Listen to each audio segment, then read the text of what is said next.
तो गाइज़ अभी हम ताजमहल के अंदर हैं। ये जो गेट है आप देख रहे हो मेरे पीछे। सो गाइज़ ये हूँ मैं और ये भी मैं हूँ और अभी हम हैं ताजमहल में।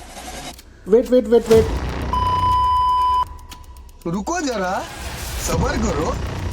कहानी का शुरुआत होता है मथुरा और वृंदावन से। जी हाँ दोस्तों, मथुरा और वृंदावन। मथुरा वृंदावन ट्रिप का लास्ट डे ही था जब हमें सडनली एनलाइटमेंट हुआ कि यार आगरा के इतने पास है हम और आगरा नहीं जा रहे, ताजमहल तो देखना बनता है। तो फिर क्या, फिर हमने डिसाइड किया और नेक्स्ट डे निकल पड़े आगरा की ओर। सो गाइस फाइनली हम पहुंच गए हैं ताजमहल। जी हाँ दोस्तों, एज पर प्लान ताजमहल के बाहर ही खड़े हैं और वो बचपन से जो सपना था ना ताजमहल देखने का, आज वो पूरा होने वाला है। लेकिन एक्साइटमेंट में हमने ज़्यादा रिसर्च नहीं किया ताजमहल के ऊपर, तो मैंने सोचा ताजमहल के अंदर जाने से पहले थोड़ा सा रिसर्च कर लेते हैं, थोड़ा हिस्ट्री लेसन भी ले लेते हैं। उसके बाद देखते हैं अंदर जाके कि ताजमहल है कैसा। तो इस कहानी की शुरुआत होती है 1607 में। जी हाँ, 1607 जब मुगल एम्परर के सबसे छोटे बेटे मोहम्मद खुर्रम, उनका 15 साल का जन्मदिन मनाया जा रहा था। लेकिन इस जन्मदिन पे कुछ खास होने वाला था। मुगल शहंशाह ने शहजादे खुर्रम की शादी अपने एक वकील की बेटी के साथ कर दी, जिनको मुमताज महल के नाम से जाना जाता है। मुमताज और खुर्रम को पहले दिन से ही एक दूसरे से बेइंतहा मोहब्बत हो चुकी थी और उस वक्त किसी को भी मालूम नहीं था कि इस मोहब्बत का बोलबाला हमेशा के लिए रहने वाला है। अगले 10 साल तक शहजादे ने कई जंगें लड़ी और उनमें भरपूर कामयाबी भी हासिल करी। इसी वजह से शहंशाह ने खुश होकर उनको शाहजहां का नकाब से नवाजा, जिसका मतलब है दुनिया का बादशाह। शाहजहां की टोटल 6 बीवियां थी जो आगरा फोर्ट के हारेम में ही रहती थी।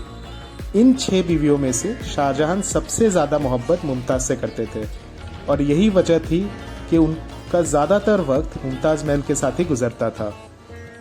1628 में शाहजहां ने शहंशाह की गद्दी संभाली।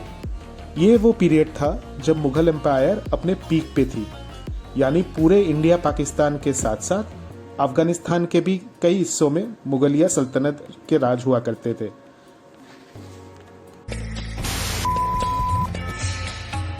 सो गाइस, ताजमहल के स्टोरी के बारे में पढ़ते पढ़ते हम आ गए हैं अंदर एंड अभी और स्टोरीज है, और हिस्ट्री पढ़ना है। बट अभी जो है ना ये मोमेंट है, अभी इतने देर से मैं जो पढ़ रहा था एंड रिसर्च कर रहा था वो अभी लग रहा है कि मेरे सामने है, right in front of my eyes. And ये जो फीलिंग है ये बहुत स्पेशल है। लेकिन अभी स्टोरी बाकी है मेरे दोस्त। चलो फिर चलते हैं, डाइव करते हैं कि क्या हुआ था, ये ताजमहल कैसे बना एंड कितना स्ट्रगल था इस ताजमहल को बनाने के लिए।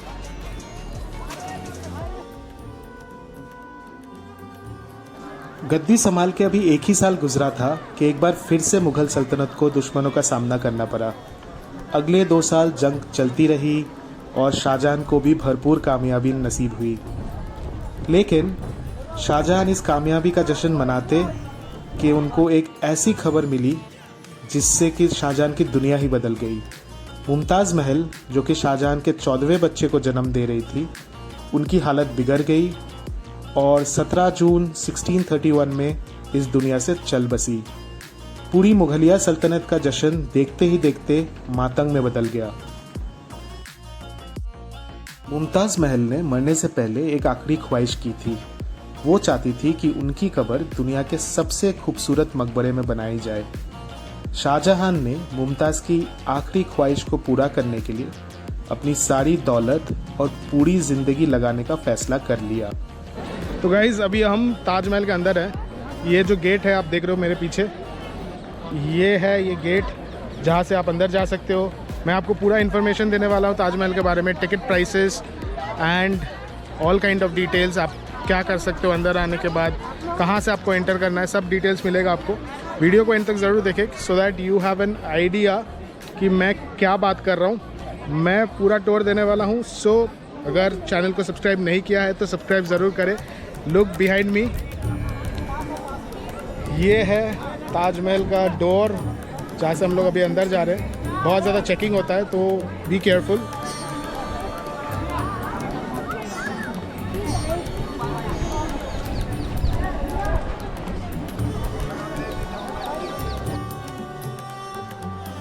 मुमताज़ के गुजरने के 6 महीने बाद से ही ताजमहल का कंस्ट्रक्शन का काम शुरू कर दिया गया। करीब 20,000 से भी ज़्यादा मजदूर, पत्थर तराश और कारीगरों को पूरी सल्तनत से इकट्ठा किया गया।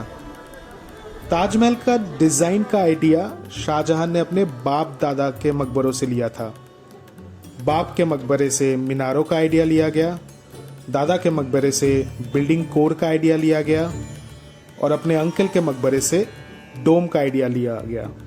और जब इन सब को कंबाइन किया गया तो एक शानदार और आलीशान डिज़ाइन उभर कर सामने आया। बिल्डिंग के स्ट्रक्चर को बनाने के लिए करोड़ों ईंटें मौके पर ही बेक किए गए। ये सब इतना आसान नहीं था। हर गुजरते दिन शाही खजाना तेजी से खाली हो रहा था। लेकिन शाहजहां को किसी भी चीज़ की परवाह नहीं थी। बस उनको ये काम हर कीमत पे कंप्लीट करना था।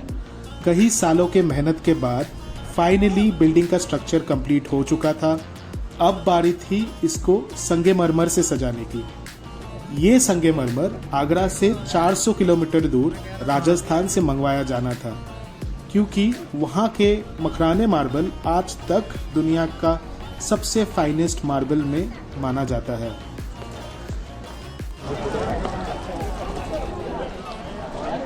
सो गाइज, अभी हम हैं ताजमहल के बाहर। ठीक देखो मेरे पीछे, मैं आपको ताजमहल दिखाता हूँ।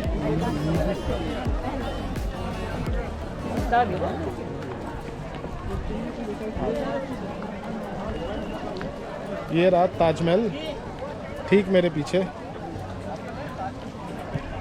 एंड ये है फाउंटेन वगैरह भी है यहाँ पे। अभी अपने को ना वहाँ जाना है, अपने को अभी वहाँ जाना है ऊपर। चलते हैं, कुछ हिस्ट्री वगैरह भी बताता हूँ। जनरली अगर आपको टिकट्स के इन्फॉर्मेशन के बारे में बताऊँ तो जनरली यहाँ पे 2 टाइप के टिकट्स हैं। एक टिकट ये है कि आप नीचे ही घूम सकते हो यहाँ पे। आई मीन ये जो एरिया है पूरा, ये जो एरिया है आप यहीं पे घूम सकते हो, ऊपर नहीं जा सकते। अगर नीचे घूमते हो तो यू विल हैव टू पे 40 रुपीज़। और बाकी सब सीधे, बाकी सब बाहर चलो। और अगर आपको ऊपर जाना है तो यू विल हैव टू पे 200 bucks। तो बेसिकली 240 रुपीज़ आपको पे करना है अगर आपको ऊपर जाना है तो वही है, भैया ने करेक्ट कर दिया। तो वैसा है। नाउ ऊपर जो है फोटोग्राफी वगैरह अलाउ नहीं है, लेकिन मैं आपको दिखाऊंगा ऊपर थोड़ा सा। राइट, ये देखिए मेरे पीछे, right at the back, this is Taj Mahal for you.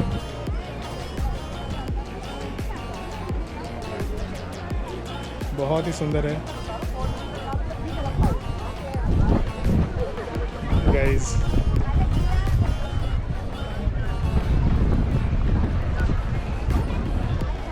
यहाँ पे ना गर्मियों के टाइम पे मत आना, स्पेशली दिन के टाइम पे,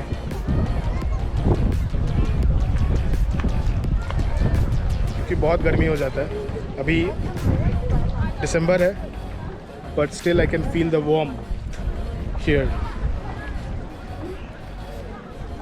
और ये मेरे पीछे ताजमहल।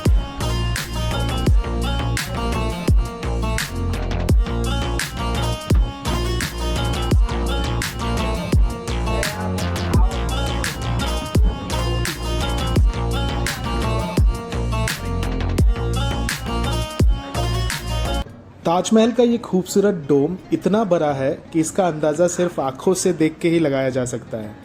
आजकल इस तरह के डोम बड़ी आसानी से स्टील स्ट्रक्चर पे बनाया जा सकता है, लेकिन 400 साल पहले 40 मीटर ऊंचे डोम को बनाने में उनके पास सिर्फ पत्थरों का ही सहारा था। इस डोम को बनाने में मुगल इंजीनियर्स ने जो स्ट्रेस कैलकुलेशन की थी उसकी आज के इंजीनियर भी बहुत ज़्यादा तारीफ करते हैं। ताजमहल के फिनिशिंग के लिए इसको पीतराडोरा या प्राचीनकारी से डेकोरेट किया जाना था। अभी ये पीतराडोरा क्या है?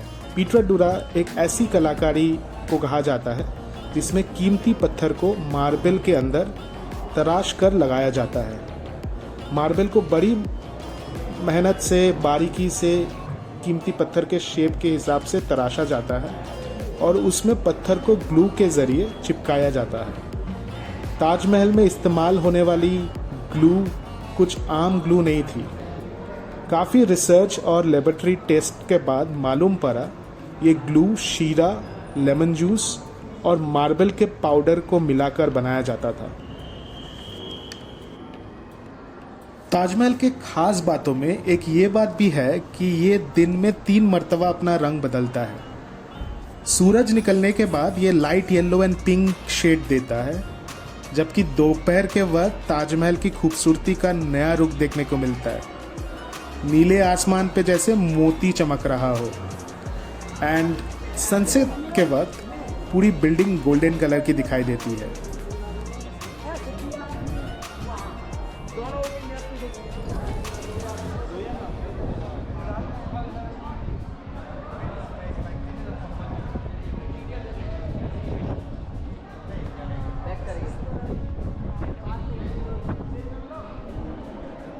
पूरे 22 सालों बाद सन 1654 में ताजमहल का कंस्ट्रक्शन का काम मुकम्मल कर लिया गया एंड फाइनली दुनिया का 7वां अजूबा आगरा में रेडी हो चुका था।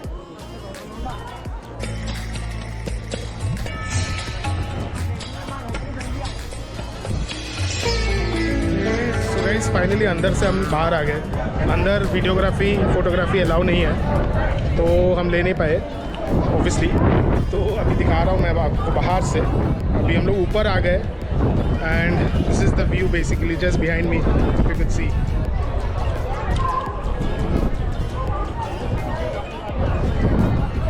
सो गाइज, अगर आप इस पॉइंट तक ये वीडियो को देख रहे हो तो अगर वीडियो पसंद आया है तो लाइक ज़रूर करें एंड शेयर करें अपने फ्रेंड्स और फैमिली के साथ, क्योंकि जितना आप शेयर करोगे उतना ये वीडियो का रीच बढ़ेगा। एंड ऑब्वियसली अपने एक्सपीरियंसेस के बारे में आप कमेंट कर सकते हो, पर्टिकुलरली ताजमहल को लेके।